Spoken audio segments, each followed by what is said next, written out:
let me bring on my guest today because she is one of my fellow TEDx speakers. When I spoke on the TEDx stage, there she was. And we became fast friends. And she is none other than Brielle Cotterman. She's a TEDx speaker. She's a domestic violence survivor. Wait till you hear what happened to her. And she's a publicity expert. And guess what? She's a celebrity maker. Go figure, a perfect fit. Come on down, Brielle.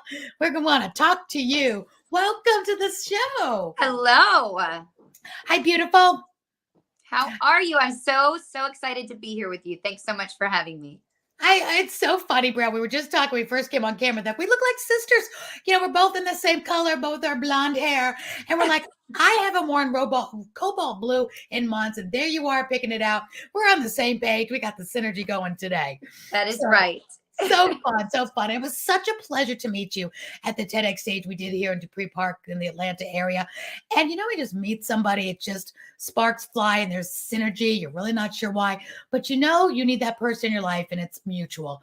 And that's kind of what happened to us. And it's been absolutely been a couple of months. We were determined to do something together. So first step, Brielle, I'm so glad you could be here on the show because your TEDx talk kind of brings it all in a nutshell when you were talking about the bullet-ridden room that you were in. So I'm going to let you start there, a little bit about that, because both you and I truly believe that businesses need to lead with a story because people want to do business with people they know a little more about, whether they connect on a level like that or just because you're an animal lover or an equestrian or, you know, an artist. There's things people connect with business owners on that aren't necessarily the product of their service. So, Brielle, tell us a little bit about that amazing story you told on the TEDx stage.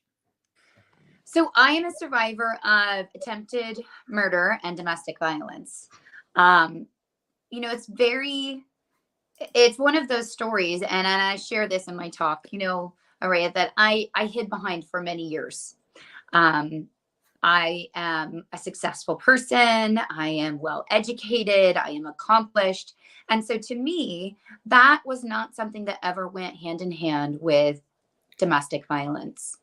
And that's because I believe our media just does a really poor job of explaining and showing the realities of domestic violence. And the reality is it does not discriminate. It doesn't matter what your socioeconomic background is. It doesn't matter your heritage. None of those things matter. And so I spent so many years feeling bad about myself, feeling bad about that story.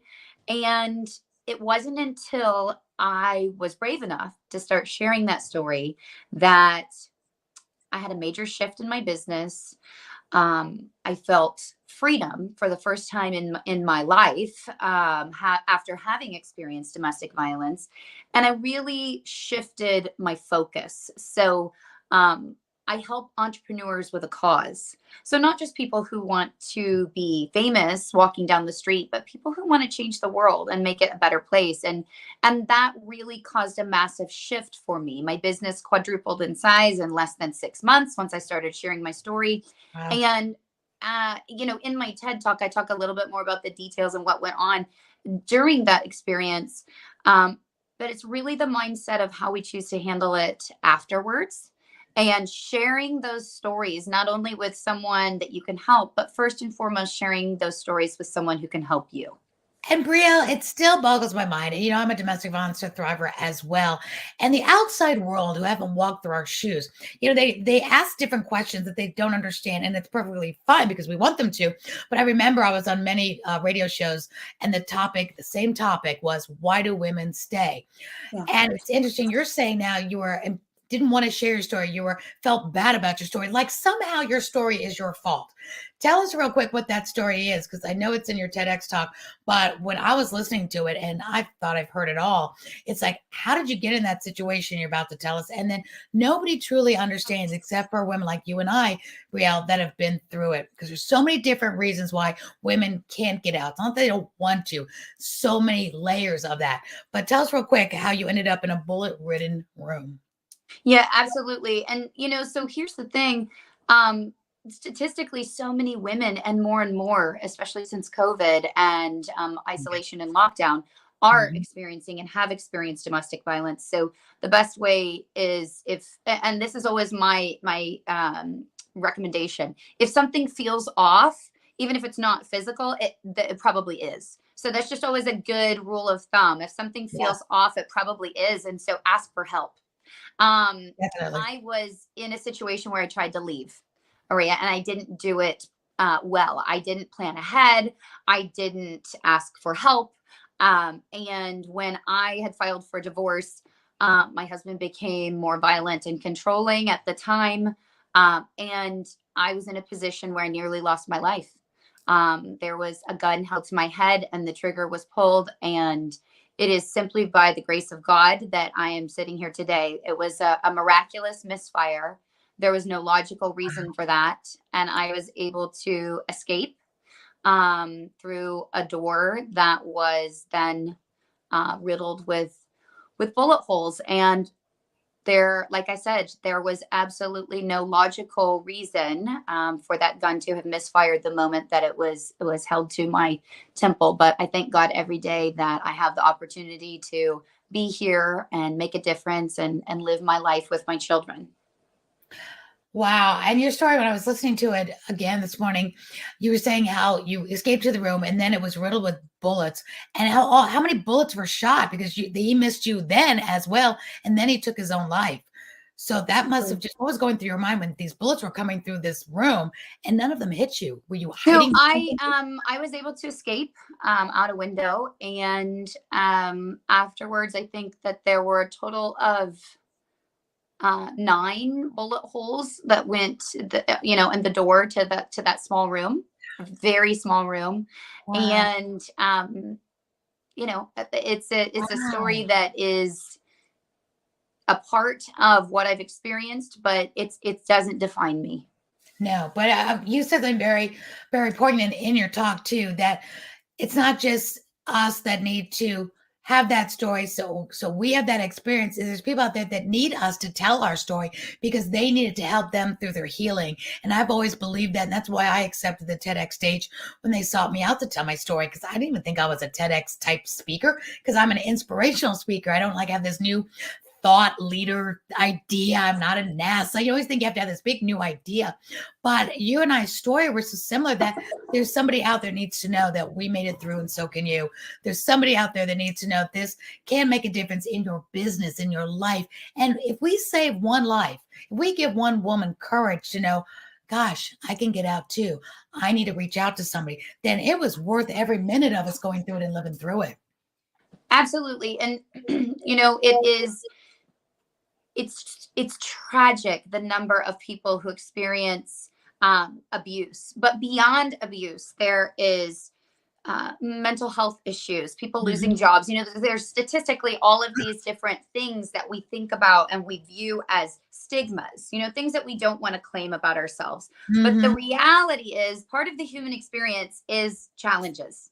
Part of the human experience is dealing with very difficult situations. And so the longer that we pretend like everything is shiny, happy, fancy, and fine on the outside, then the harder it becomes to help other people, because there's no real conversation taking place. We don't have any feel for the realities that different people are facing day to day.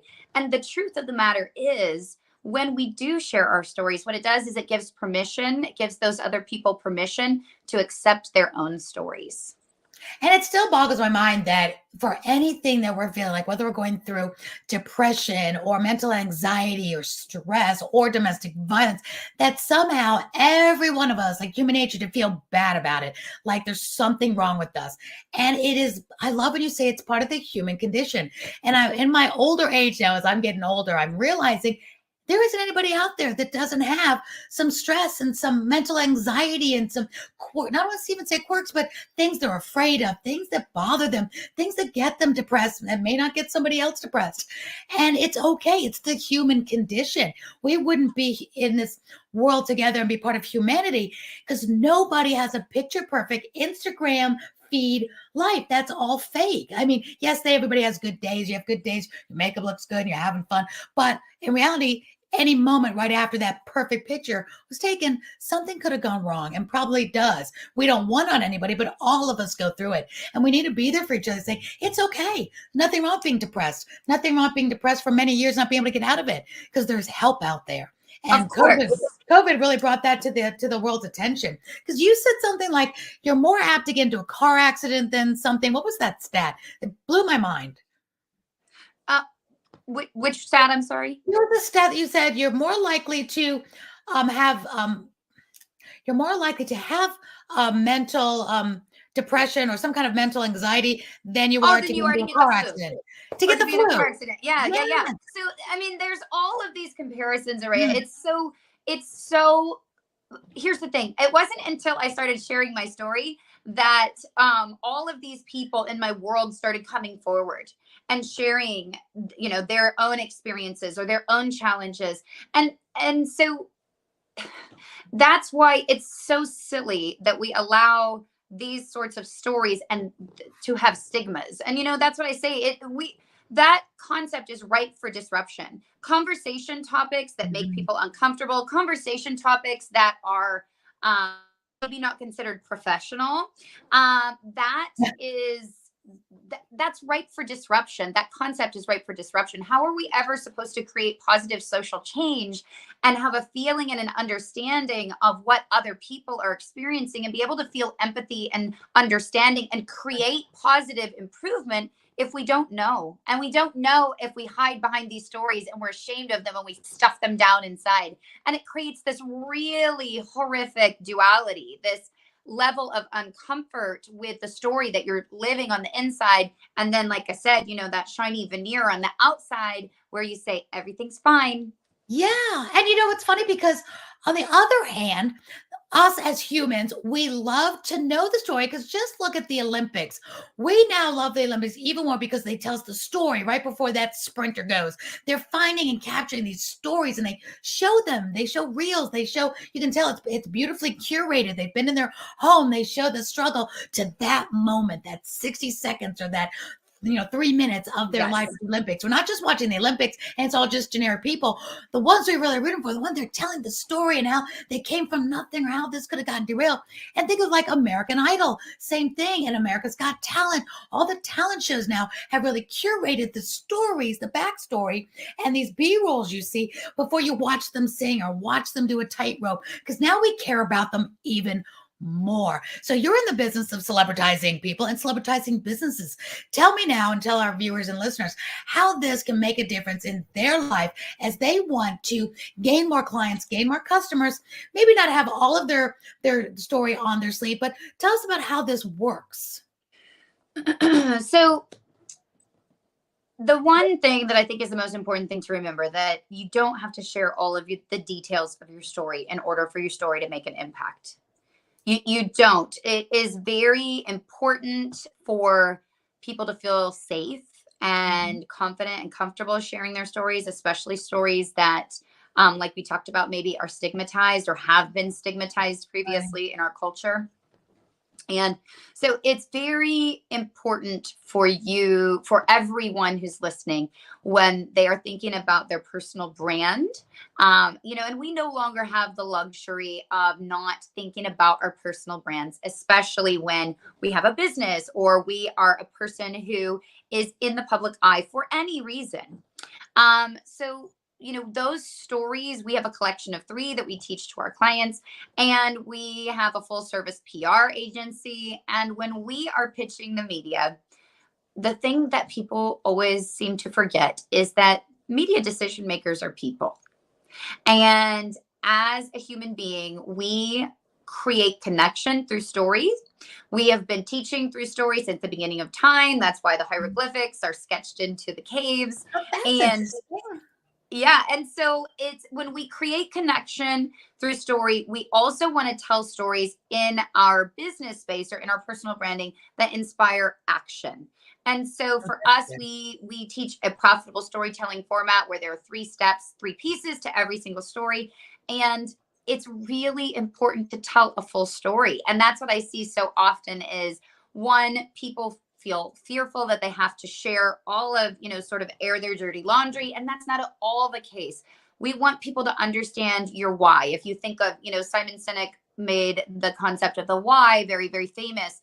And so if you're able to share anything, any fact or statistic or information wrapped in a story, it's 70 times more likely to be remembered.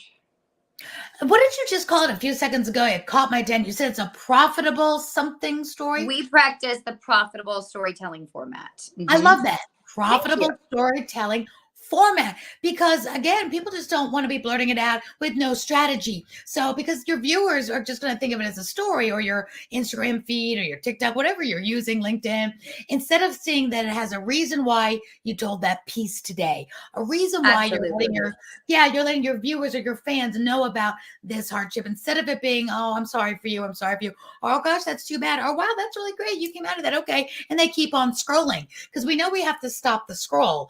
And so if we stop that Instagram or TikTok or social media scroll for them to see a piece of your story, it has to have purpose, the beginning, the middle, and the end. And you are a master at that. And I totally encourage everybody that's in business that they really want to increase their following, increase their profitability, gain more ideal clients, people that have the pain that you solve, then Brielle, you are such the agency to do this. So tell us a little bit more about it, what it looks like if somebody's listening or watching and saying, what would this look like for me? What's my first step? How do I, I'm not famous, or I'm just a mompreneur.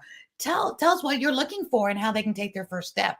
Yeah, so there's a couple different things to remember, Aurea. One is you don't have to have a story that's filled with drama or trauma, or have one of those sell everything and move to Bali tales in order to make a positive impact. Never moved to Bali. Wait, I missed that step. And so that's the thing that people often, they get caught up and they think, well, I've never really done anything in my life outside of my business or outside of my family that is that drama trauma moment.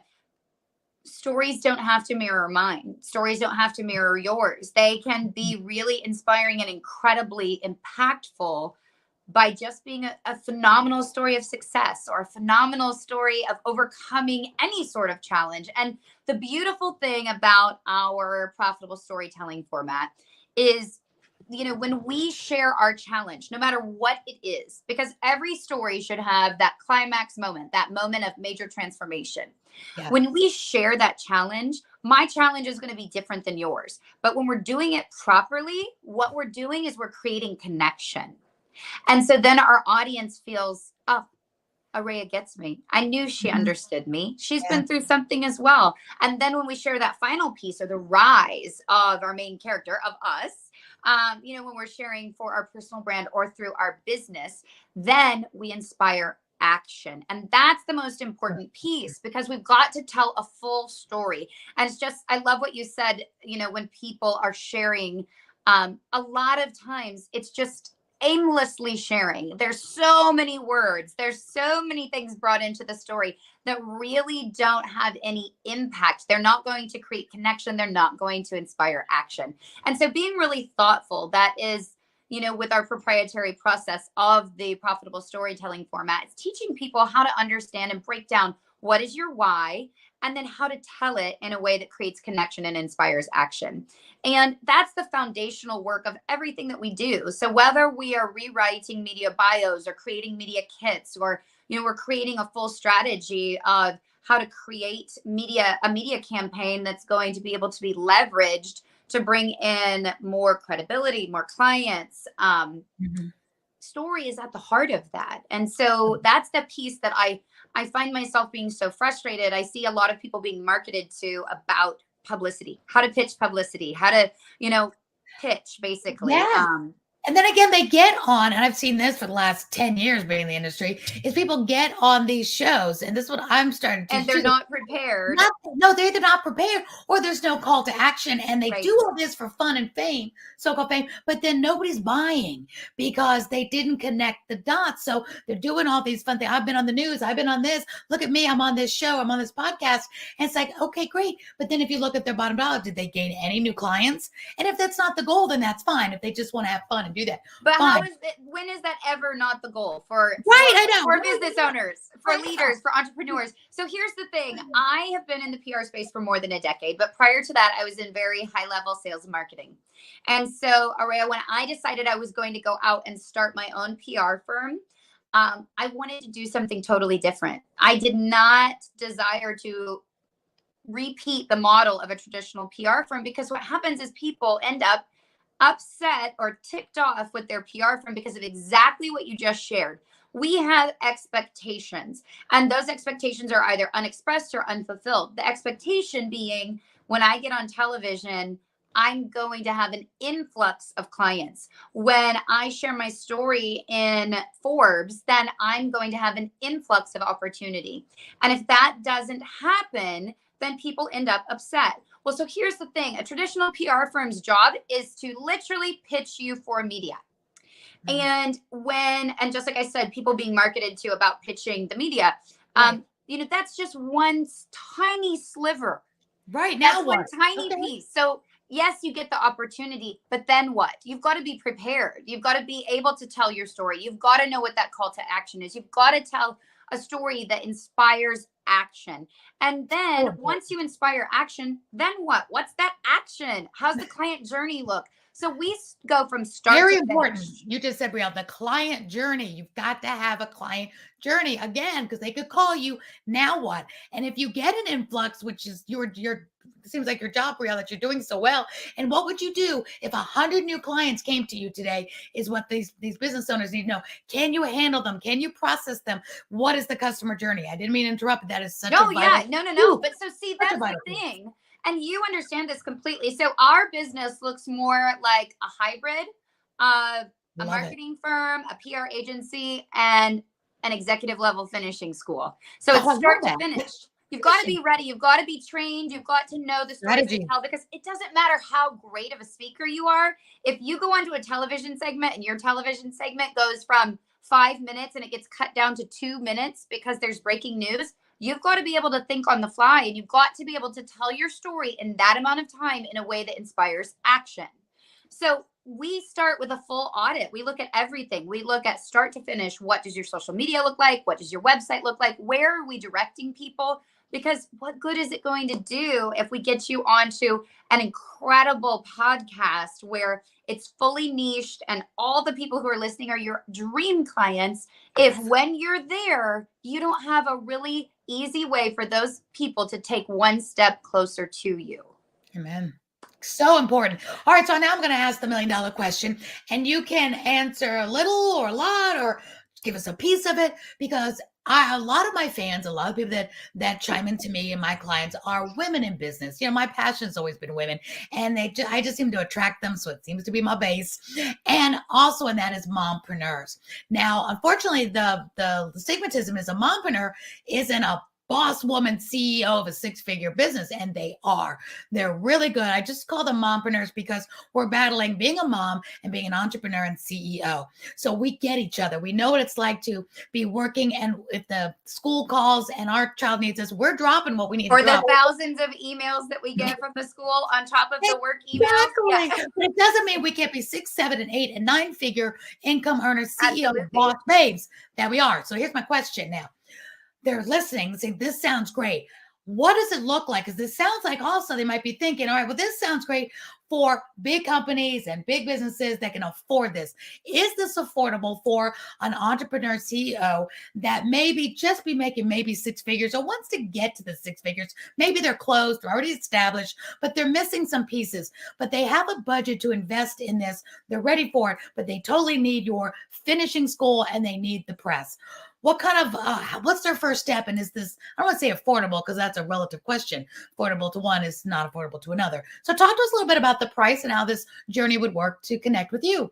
Yeah. So I love that you asked this question, because here's the thing. PR, when I was growing up, publicity was so different. It was like you said, it was reserved for those Coca-Colas and Nike and, those sorts of big, massive brands. And that's no longer the case. And I think that is one of the pieces that people get wrong. They get confused about. Yeah. They see publicity as something I achieve once I've reached this level. And what I'm asking people to do is think about this differently. Publicity, earned media, earned press is the gold star when it comes to credibility. So think of media and press as this incredibly powerful marketing tool that allows you to have third-party verification, and it gives you that credibility and authority, and it allows you to leverage that to create that level of success that you're hoping to get to. So for, I myself am a mom. I have a 2-year-old, a 10-year-old, and a 15-year-old. And the story that we told earlier, that was something that happened more than 10 years ago in my life. And so I'm very happily remarried for the last 3 years to the love of my life. Congratulations. You deserve it. Thank you. And I understand fully what it's like as a mom, a wife, or a significant other, and an entrepreneur, and all the other titles and hats that we wear, and all the different ways that we're pulled in a million different directions. And one of the things that I love about the work that we do is we help men and women, but we do work primarily with women, and we help people who are experts to become that household name, to become the niche expert, the go-to person in that space. And that requires that third-party credibility, because when you think about marketing, when you're marketing your own words and you're advertising yourself, that's lovely. You want to talk to your credibility. You want to talk to all of those things, but that does not compare or compete with Forbes, Inc., Entrepreneur, any of those places giving you a feature, giving you the opportunity to be featured on their pages, because guess what? They could have chosen anyone. And as far as a cost perspective, I do want to share this. There's 2 really awesome statistics about our work that we do. One, we have an incredible post-publicity strategy. So what do you do in order to give your media life long after it goes live? To use it as that tool, to use it, and use it as an SEO tool, as a marketing tool, all of these different pieces, a reason for your prospects to say yes. And so we've got this really phenomenal statistic where our post-publicity strategy creates an uptick in booked sales calls around 20%.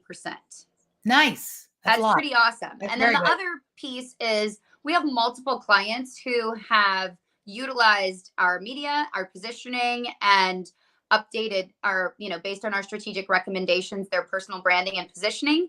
And they've been able to pay for our services based on one month's worth of publicity for their entire contract. Because it's really vital. You can sit there and say how fabulous you are and the work that you are doing is all day long. But like I said, when that third party says it, it's a whole different ball game. And one of the other pieces too about our expense, a lot of big PR firms on the East Coast and the West Coast are 25, 50 and up to 650. Did I lose you? Yeah, I lost you. We'll backtrack. That's okay. Okay. So you were talking about 50 and 60. Go ahead. Yeah. So a lot of these massive PR firms, on the coast are 50, 60, 100K a month retainers, all of these massive numbers. And part of the reason why I created this agency is because I have seen too many women and too many incredible people be passed over for opportunities that they deserve simply because they couldn't afford that big retainer.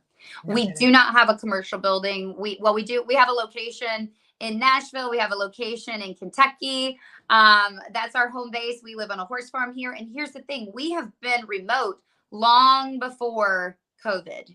And so we don't have that commercial building fee. A lot of big agencies have the big fancy buildings and everything. Right. They're beautiful and amazing. But my heart lies in giving women and men who deserve the opportunity, and all people who deserve the opportunity to step onto the world stage, that chance. And that doesn't mean charging $50,000 a month for massive retainers. So you're saying it's affordable for the entrepreneur to call you to take the first step.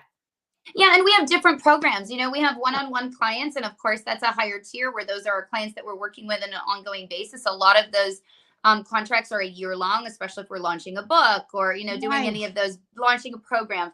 But we also have like local celebrity packages for people who are in-person service providers who need to be working to increase their credibility and notoriety in their local area. And we also have power publicity sprints that we'll do every now and then, where we offer like a 3 to 6 month offer. So, when you look at the ROI and you look at the opportunity to grow your business and expand your credibility and authority, there's really nothing that you can invest in that makes as much sense as a strategically positioned publicity campaign. So true. And I love that you have a post, because and I've worked with publicists for many, many years, since I think back in 2007. And I've seen the good, the bad, the ugly. I've seen the cost. I've seen the no results, and I've seen results. I did have one many years ago that gave me results. And I love that you have a post publicity program, because that's so important. Because again, entrepreneurs can get so caught up and they've done it all, and they sit there and they wait for the phone to ring, and 3 months, 6 months goes by, and like, well, I didn't get anything from that, it didn't work.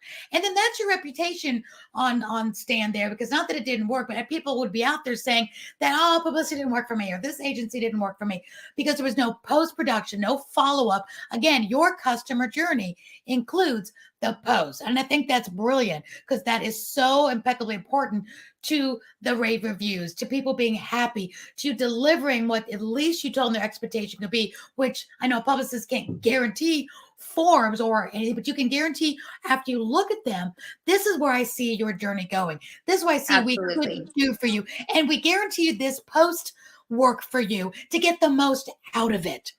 So for sure, there's nothing that breaks my heart anymore than when I see somebody who gets a media opportunity and the first thing they do is just slap the link into their social media. Because guess what? People may like that post, but they're not going to take the time to actually go there and read the article or watch the podcast interview or watch the television interview. And what we want to do is we really want to help warm people up for the message that you're sharing. We want to keep them engaged. We want to give them a reason to click in there and watch that interview and fall even more in love with you. And it's just a really easy reason for them to say yes. And what you were talking about before about the third party credibility, my clients, I teach them all the time, to get celebritized. And it does matter that you have, whether it's a PhD, a master's degree, an award, your best-selling realtor in your city. These things matter. Why do people put these on commercials? Why do you see the stamp of, we have a county here, it's called the Best of Forsyth. And if you win that, it's all over their doors, at the cleaners, at the print shop, at the restaurants, best of. Why do we put, the health department, what the rating is, the A, the B, the C?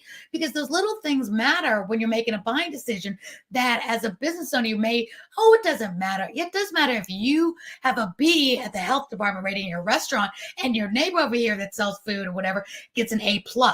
That matters, because I'm hungry. I could do either way.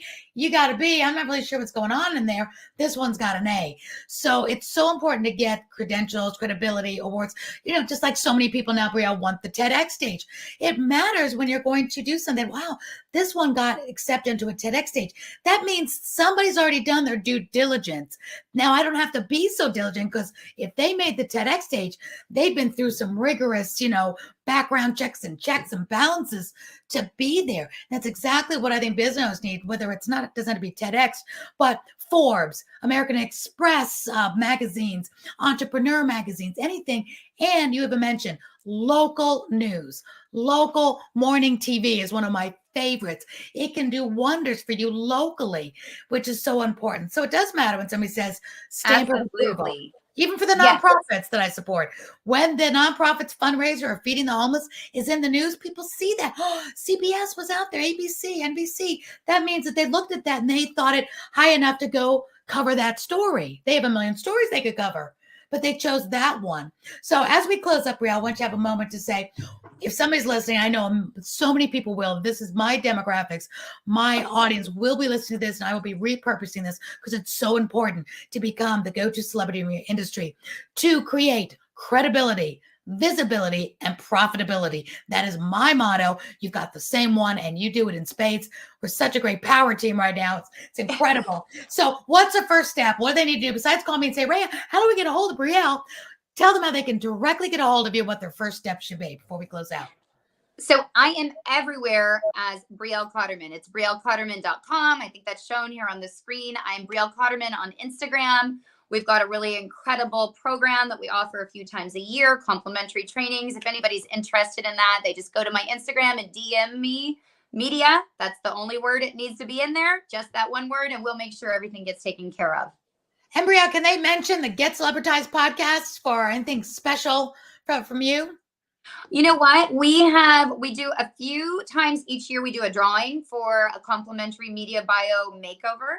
So if they do mention the Get Celebritized podcast, I would love to enter them into that drawing. Oh, that's wonderful. Put them in a couple extra times. Yeah.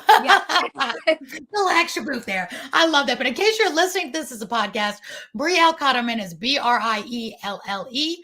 Cotterman is Cotterman. It'll be in the notes. Can't miss it. Brielle, give the viewers and the listeners one last piece of advice. They're an entrepreneur and they're trying to gain their ideal clients.